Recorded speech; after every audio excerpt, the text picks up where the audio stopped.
So today, ang topic natin is one of the most avoided message sa mga churches.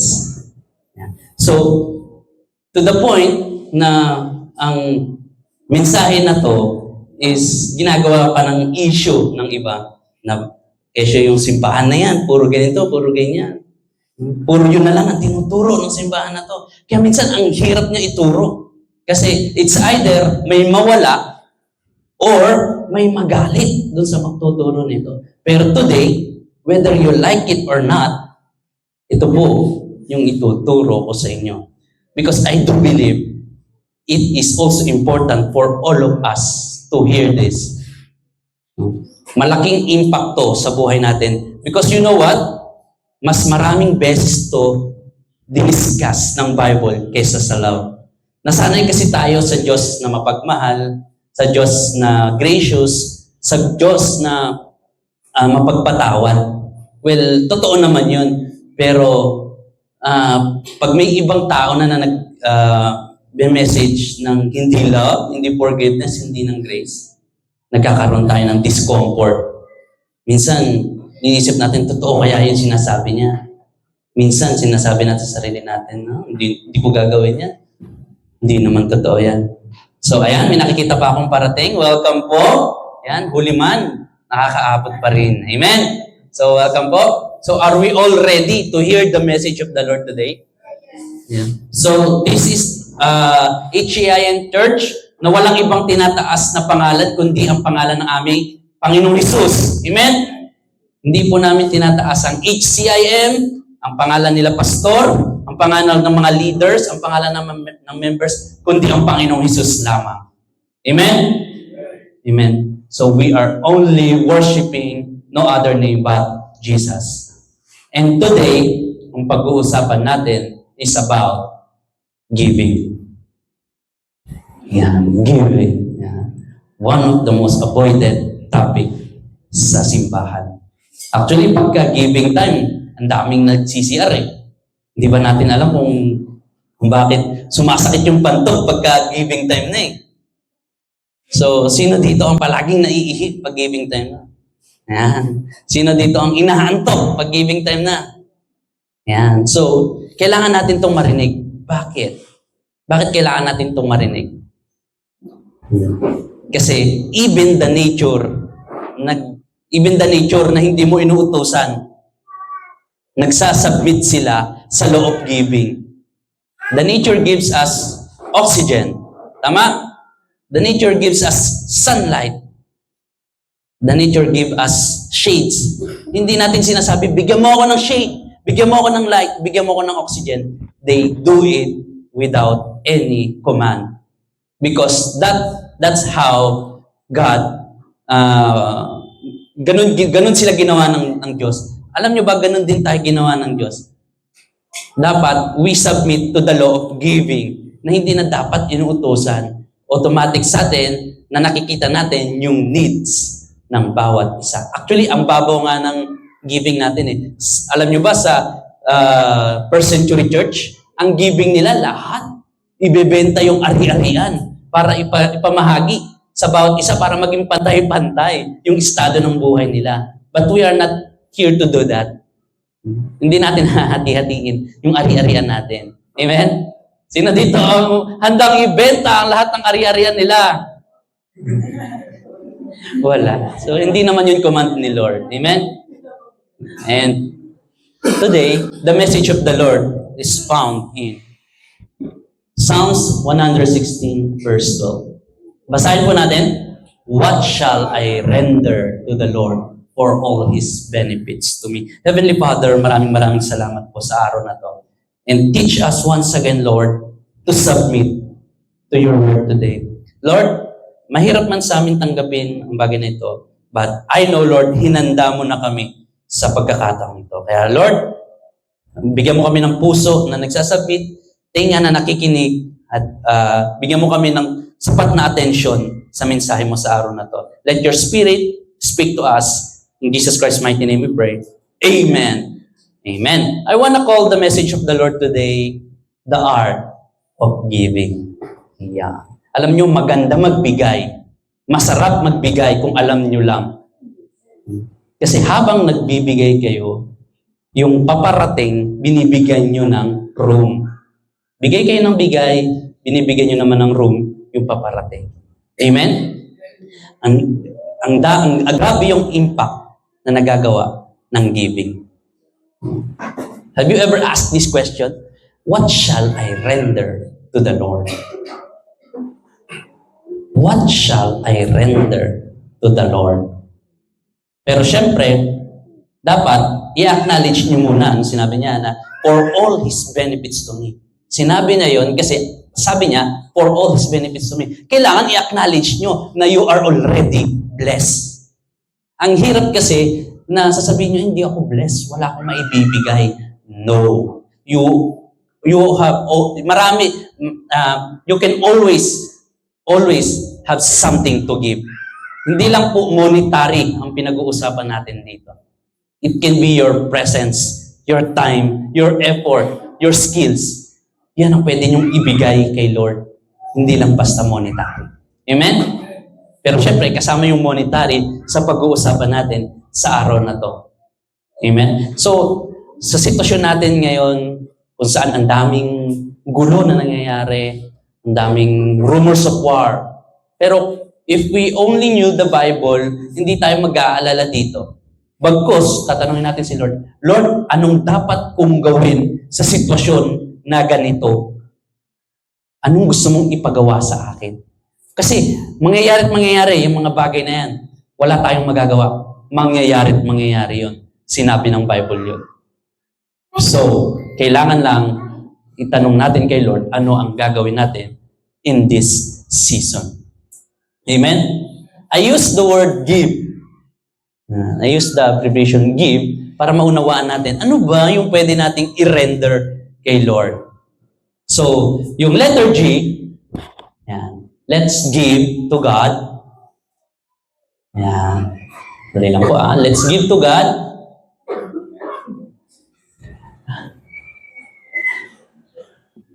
Oy. Wait mo lang. Wait the program. So, sige, habang hinintay natin, let's give to God generosity. Yan. Let's give to God generosity. Sino naniniwala dito na ang katabi mo ay generous? Ano? Grabe. Ako, naniniwala ko na yung katabi mo generous yan. Hindi lang basta pera, no? Generous yan sa pagmamahal, generous yan sa time, generous yan sa presence yan. Alam nyo, nung Friday, kumakain ako ng mami, kasama si Jan Jan. Praise God sa buhay ni Jan Jan. Gulat ako, magbabayad na ako ng mami. Sabi ni mami, binayaran na yung pagkain mo. Grabe, no? Bigla-biglang gano'n, may nagbabayad ng pagkain mo. Grabe, generous ng kapatid natin. Ayaw niyo, no? Magugulat na lang kayo, bayad na. Ganun si Lord. Bayad na bago mo pabayaran. Binayaran na niya ahead of time. So, ready na ba? Ayan. So, grabe yung ginagawa ng kaaway para hindi tayo maging generous. Sabi, ayoko kayo maging generous. Hindi mapipigilan ng kaaway ang pagiging generous ng anak ng Diyos. Ang anak ng Diyos ay generous. Amen?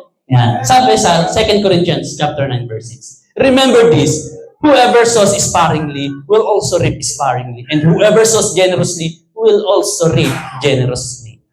Kung sino ang naghahasik ng kaunti, kung sino ang nagtatanim ng kaunti, aani ng kaunti. Pero ang magtatanim ng marami, aani ng marami. No? Gamitin natin yung principle ng seed.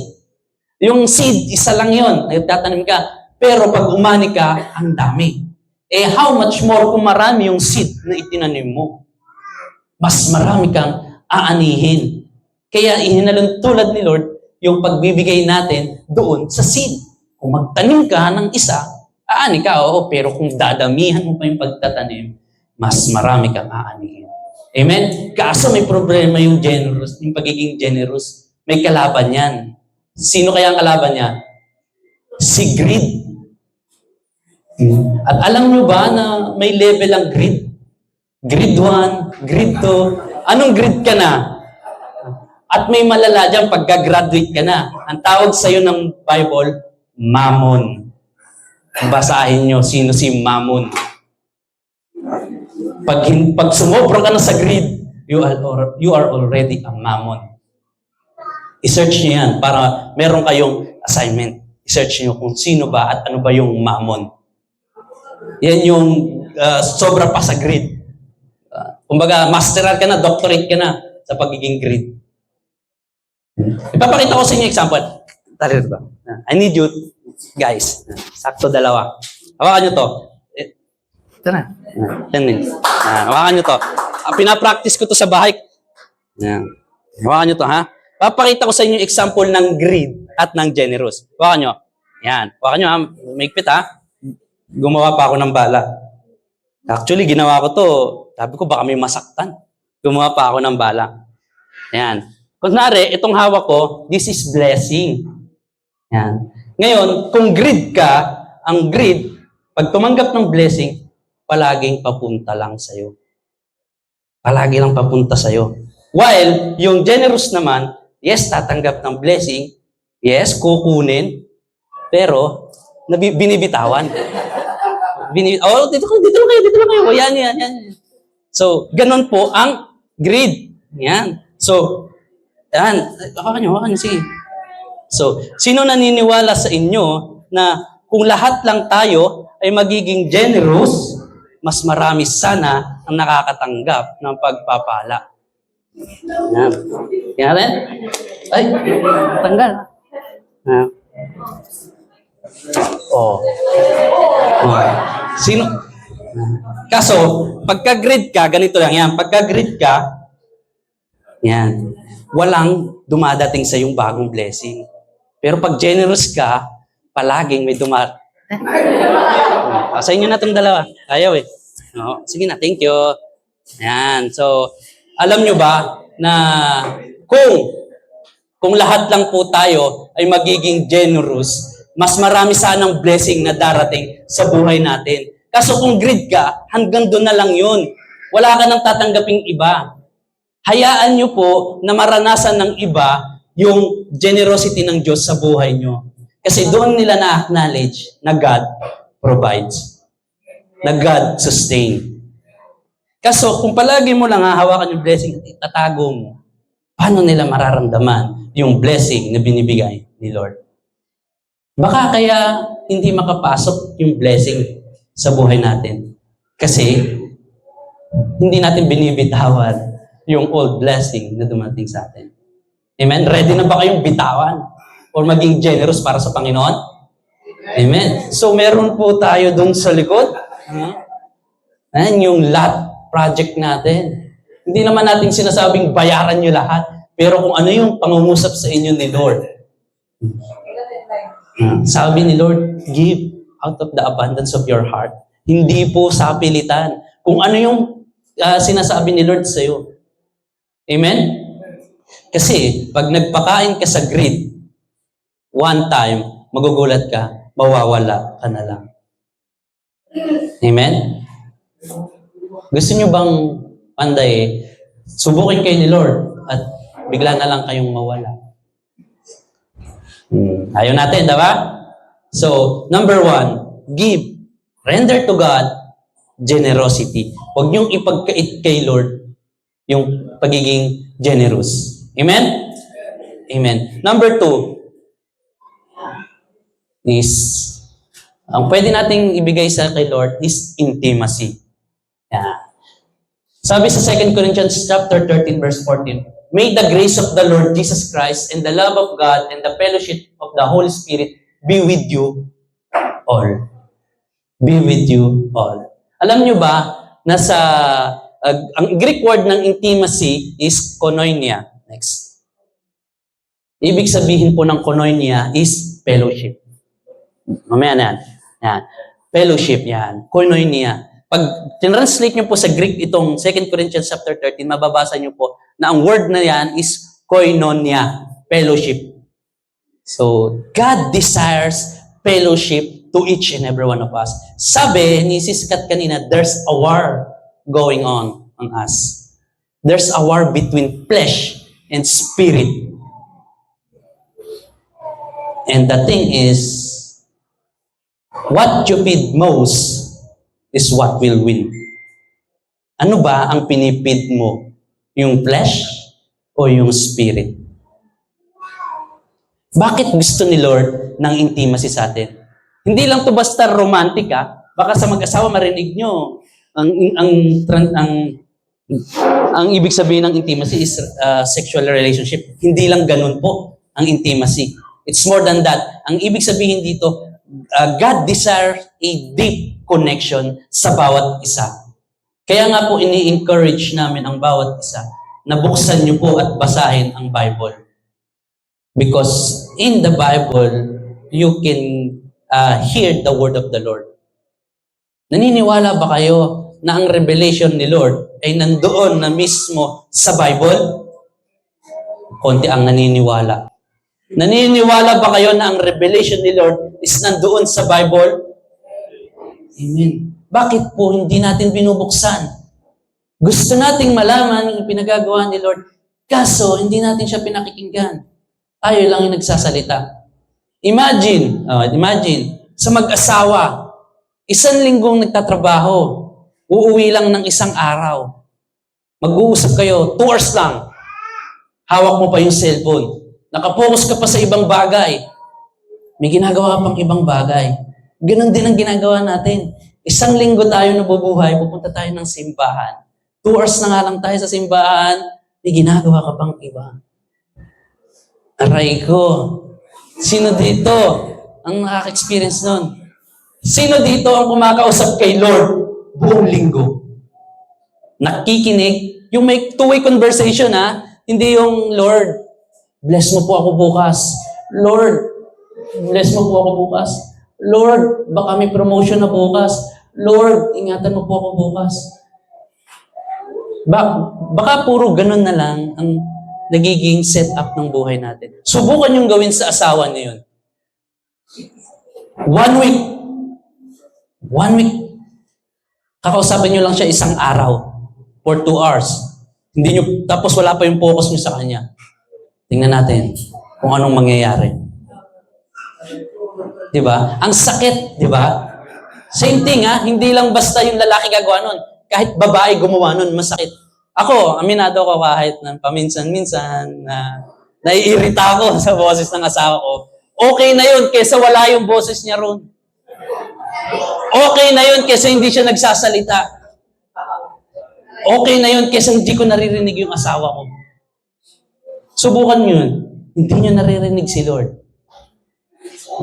Mas okay na yung nakakatamad. Siyempre, alam nyo, aminado ako, minsan tinatamad akong magbasa. Lalo na pag napunta ka sa Numbers, sa Leviticus, yung patapos na yung Exodus. Minsan nakakatamad, pero kailangan nating marinig ang salita ng Panginoon. Amen? So, are you ready to take the challenge? To open up your Bible, to read your Bible, and to hear the Word of God? Amen? Kasi at the end of our life, ang tinitingnan ni Lord, yung intimacy natin sa Kanya. Not what we do here on earth, but our intimacy with the Lord. Merong namatay, napakasama ng buhay niya all throughout his life, pero tinanggap niya si Jesus. Tinanggap siya ni Jesus, naligtas siya. Meron namang all throughout his life, naging mabuti siya, pero hindi siya nagkaroon ng relasyon sa Diyos, hindi siya tinanggap sa langit. Sabi sa Matthew 7, chapter 21, depart from me, I never knew you. Ito yung verse na pinakamasakit sa Bible. Ginawa mo ang lahat, pero hindi ka pa sapat.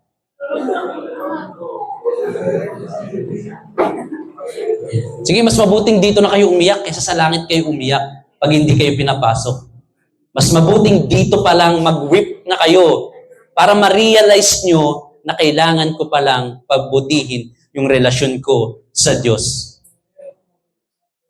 Hindi namin to ginagawa para lang maging mabuti kayong tao. Ginagawa namin to para sabihin sa inyo yung totoo. Na ang mahalaga sa Diyos, yung relationship niya sa iyo. God desires to have relationship to each and every one of us. Kaya no wonder tayo na nanalo palagi yung flesh natin. Because, ano ba yung pinifeed natin? Ano ba yung mas madalas nating i-feed? Yung flesh o yung spirit?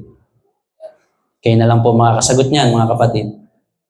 Kaya kung meron man tayong i-render kay Lord, it is our intimacy with the Lord. Huwag niyo pong ipagkait kay Lord yung intimacy because kayo rin ang magbe-benefit ng intimacy na yun.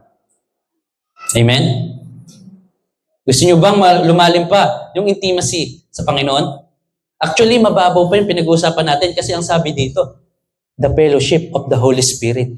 Hindi pa natin pinag-uusapan ng Holy Spirit. Kumbaga sa atin, gatas pa ang kinakain natin. Wala pa tayo sa meat. Paano tayo magpo-proceed sa meat? Kung yung gatas, hindi pa tayo tapos. Sabi ng Bible, sana tagapagturo na kayo ngayon. Sana kayo na mismo yung nakatayo. Kaso, gatas pa rin ang iniinom nyo. Hindi natin kinokondem ang bawat isa. Sinasabi natin yung totoo upang lahat po tayo mag-grow. Gusto niyo po bang mag-grow? Amen. Masakit yung mensahe ng Panginoon, pero kailangan nating mabuksan sa katotohanan. We need to deepen our relationship with the Lord. Kasi, nangyayari na yung dapat mangyari sa paligid natin. Rumors of war. Yeah. So, kung nangyayari na yung nangyayari sa paligid natin, kailangan kumilos na tayo. Huwag tayong tumulad doon sa 10 virgins, yung 5 virgins doon sa 10 virgins. Yung foolish at yung 5 nakapasok.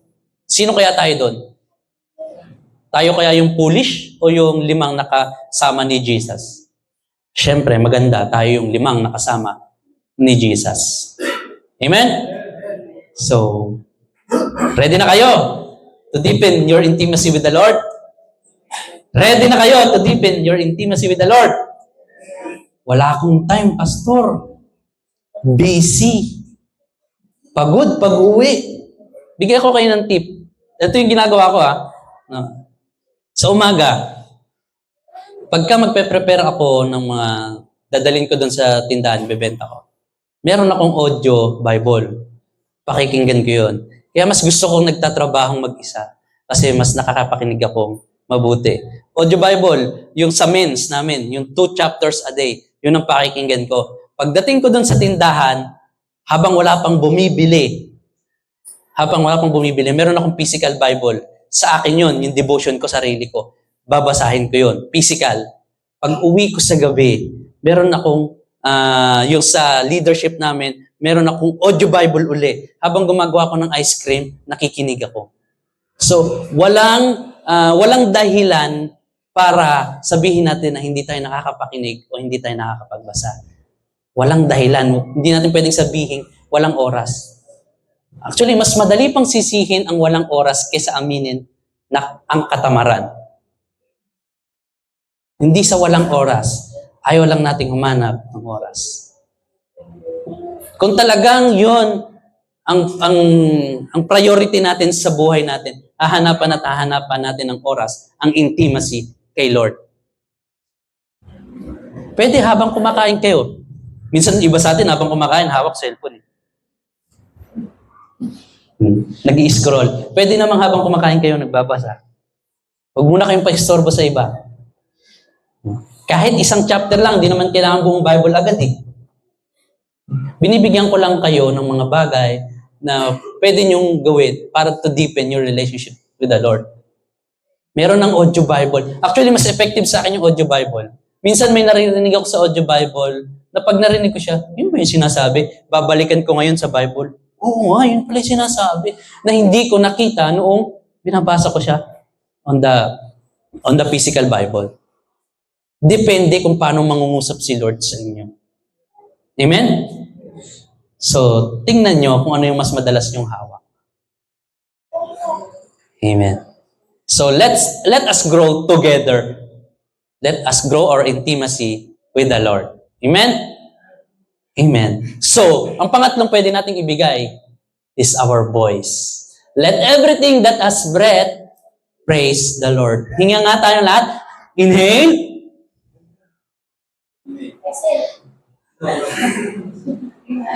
Exhale. Sinabi ng Lord, let everything that has breath. Hindi sinabing, let everything that has good breath praise the Lord. Kawawa naman tayo. Kasi ang sabi doon sa napanood ko, lahat ng lumalabas sa atin mabaho. Normal yun kasi galing sa loob ng katawan. Lahat ng lumalabas is mabaho. Yung mga gases daw na lumalabas sa atin is mabaho. So may amoy, ganyan. Pero may iba na sobra yung amoy. Okay? So, kailangan din na alagaan natin yung hygiene. So, let everything that has breath praise the Lord. Gagamitin mo dito pag nagpe-praise ka, yung sarili mo, yung katawan mo, at yung boses mo. Bumoses ka naman para sa Diyos. Meron tayong nalalapit na Ano yun? Evangelism explosion. Ibig sabihin, tuturuan po namin kayo how to share the gospel. How you will be able to share your faith sa kaibigan nyo, sa kapamilya nyo, sa minamahal nyo, sa mga anak nyo, at sa susunod pang generation. Alam nyo ba, merong sa Bible, sa Judges, na ang sabi doon, this generation become wicked because they do not know the Lord. Ang sakit nun. May generation na dumaan na hindi alam si Lord, hindi kilala si Lord. Kaya sila naging wicked. Kaya nagiging wicked ang isang tao because they do not know the Lord. Sabi sa Romans 10, chapter 10, verse 14. How then shall they call on Him in whom they have not believed? And how they shall believe in Him of whom they have not heard? And how shall they hear without a preacher? Paano daw sila maniniwala kung wala naman nagsasabi? How they will believe kung hindi nila naririnig? Ibig sabihin, kailangan may magsabi para may maniwala at may makinig. Huwag niyong problemahin kung sino yung makikinig or sino yung maniniwala. Ang job natin is to speak. Yan ang job natin, to speak. Hindi natin job to make them believe. Trabaho ng Holy Spirit yun. Trabaho natin to speak. Speak the truth. Gamitin natin yung boses natin hindi para makipagkwentuhan lang, hindi para makipagchismisan lang, hindi para siraan lang. Gamitin natin yung boses natin to glorify the Lord. Amen? Kaya minsan, mas gusto ng kaaway na silent tayo.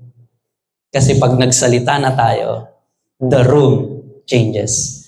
Pag sinabi na natin yung totoo, magugulat yung enemy, madaming mababago. Amen? Bumoses ka para sa Diyos. Alam niyo ba na we are created by the voice of God? Di ba? Sabi, in the beginning, God created the heavens and the earth. And the voice of the Lord ang naging dahilan para tayo ay malikha. Kaya there's power in your voice. Death and life are in the power of tongue. So, how will you speak? Depends. If you will give life or you will kill. Pag pala hindi tayo nagsalita, may tendency pumatay tayo. Anong ibig sabihin pumatay? Pag di mo sinabi yung katotohanan, yung gospel, merong isa na delikadong mapunta sa hell. Biruin mo, hindi ka lang nagsalita, meron nang mapupunta sa hell. Pero may narinig ako, gamitin mo na yung language mo. Huwag ka nang mag-English or kung nahihirapan ka. Sabi sa may nag-pray daw, Lord, I know, you are nothing without me. Sabi doon, imagine going to hell because of grammar. Gamitin mo na yung language mo. Okay lang yun. So mga kapatid, use your voice to glorify God. Amen? Sino ang handa ng bumoses sa Panginoon? What shall I render to the Lord. Alam nyo, ang dami dito magagaling magsalita. Hindi ko lang talaga maintindihan Ilocano. Pero madami, ang dami, nakikita ko. Ang gagaling nilang magsalita. Ang daming gifted dito magsalita. Kaso, piniprevent yun ng kaaway. No, ginagawa niya, tahimik ka na lang. Kailangan magsalita tayo para sa Diyos. Amen? Ako dati, aminado ako, sa barkada namin, isa ako sa mga palakwento. Ako yung, sabi nating, joker nila. Doon ako bidang-bida. Pero ngayon, sabi ko, gagamitin ko yung boses ko para kay Lord. Hindi na sa kalokohan. Para kay Lord na. Amen? If you can sing a song in this world, you can sing also to the Lord. Worship tayo kay Lord, gamit yung boses natin. Huwag tayong mag-curse. Dati naalala ko, sinabihan ako nung bayo ko, sabi, si Edison, kahit tumatawa, nagmumura. Pero, nakita ko, sabi ko, nung nagbabasa kami nung girlfriend ko pa lang dati, asawa ko, nagbabasa kami ng purpose-driven life. Meron doon part na yung gagawa ka ng testimony mo. Ano ka noon? Ano ka ngayon? Ano ka na nung binago ka ni Lord? Sabi ko, nilagay ko doon, nagmumura ako. Tapos nakita ko, gugulat ako, hindi na ako nagmumura. Hindi dahil ayoko magmura, kundi pinalitan na ni Lord yung nasa puso ko. Kasi ang sabi ng Bible, out of the abundance of the heart, the mouth speaks. So kailangan i-fill in natin, i-fill in yung puso natin ng Word of God so that what will come out to our mouth is only the Word of God. Amen? Let us shout victory for the Lord. Amen? So, last, ito na. Everything. Ito na yung pinakamahirap sa lahat. What shall I render to the Lord? Kailangan ba talaga lahat? Bakit lahat? May istorya dyan. Yung sa Luke chapter 18, verse 22. Alam ko marami sa atin nakakaalam ng storya na to. Ito yung may lumapit kay Jesus. Sabi niya, good teacher, what shall I do to inherit eternal life? Why do you call me good? Only one is good, but God. Sabi niya gano'n. Sabi ni Jesus, follow. Sinusunod mo ba ang 10 Commandments? Sabi nung lumapit sa akin, yes naman. With confidence yun, ha? Ginagawa ko yan simula nung bata ako. Sabi ni Jesus, talaga lang, ha? So, sabi nung ano pang kailangan kong gawin? You lack. When Jesus heard this, sabi he said to him, you still lack one thing. May isang kulang pa pala sa buhay natin. Sell everything you have and give to the poor. And you will have treasure in heaven. Then come, follow me. Alam niyo yung kasunod na nangyari? Tumalikod siya, umalis ng malungkot. Ba't ang lungkot? Nung sinabi ni Jesus sa inyo na ibigay yung everything, ba't ang lulungkot niyo ngayon?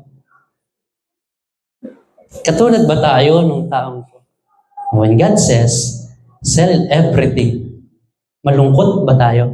Actually, it's not about the money. God is not about the money of this man. God is about his heart.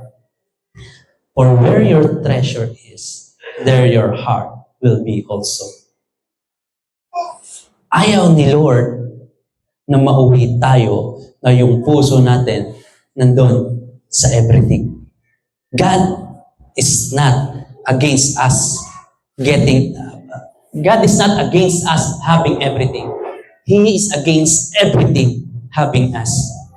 Kaya before everything will have us, kailangan ibigay na natin to kay Lord. Si Abraham, nag-iisang anak niya, si Isaac, kay Sarai. Sabi ni Lord, i-offer mo si Isaac. Siguro sa isip-isip ni Abraham, teka, sabi mo magiging father of all nation ako.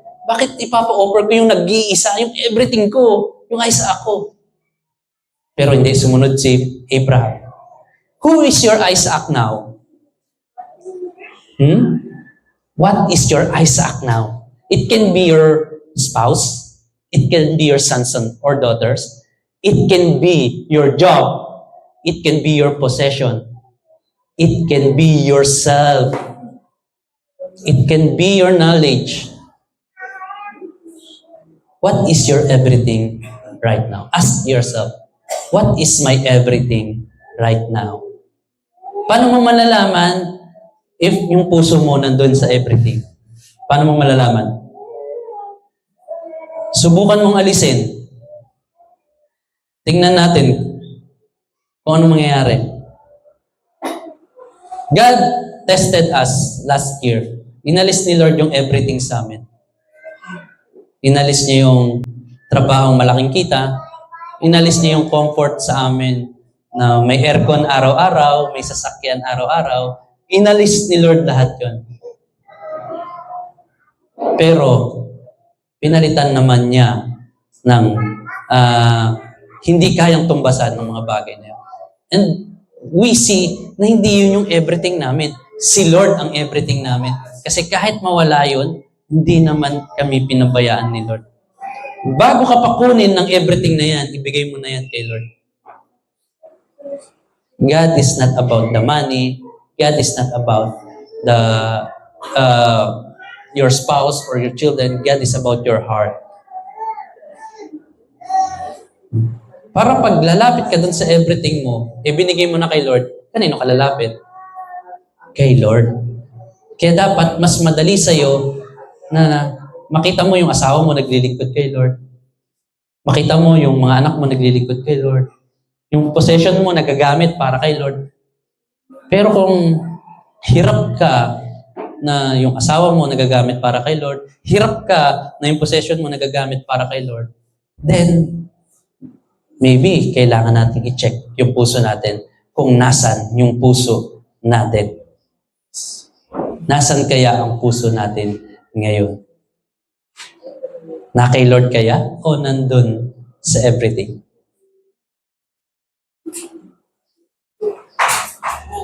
What is your everything at this moment? Who is your everything at this moment? Nakikinig ba kayo? What is your everything? Amen? Mga tao sa likod, amen? What is your everything?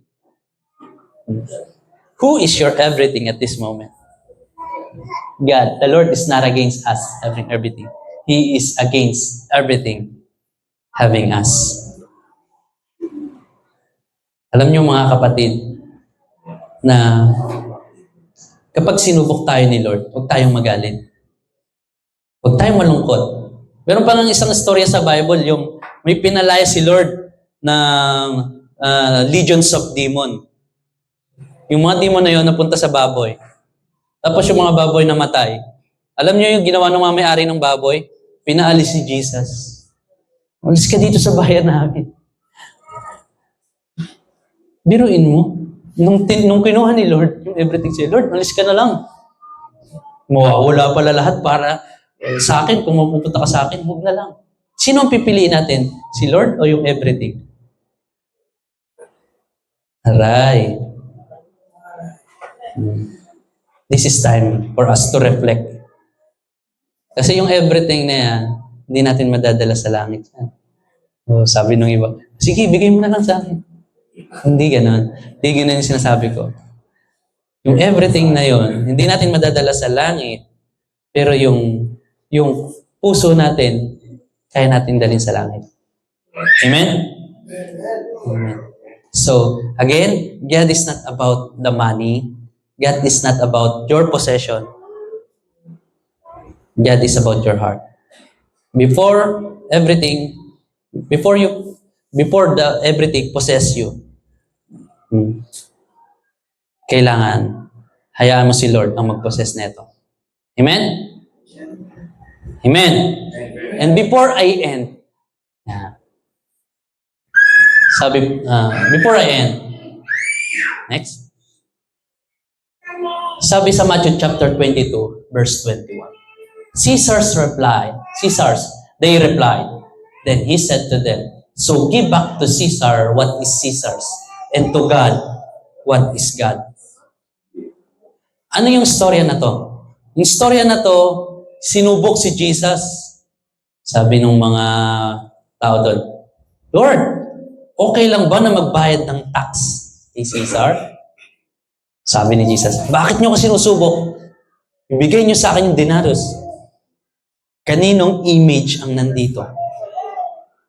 Sabi nila, kay Caesar. Reply. Sabi ni Jesus, then, give back to Caesar what is Caesar, and to God, what is God? What is to God? Whose image are you? Whose image are you? Whose image are you? Hindi ako titigil dito hanggat di mo sinasabi, whose image are you? Bakit hindi nyo matanggap na kayo ay image ni Lord? Mahirap bang sabihin, I'm in the image of God. Or, baka hindi ka naniniwala na you are now in the image of God. Whose image are you? Then give back to God what is God. Give yourself to God. Amen? We are created in His image. Give back to God. That is God. Heavenly Father,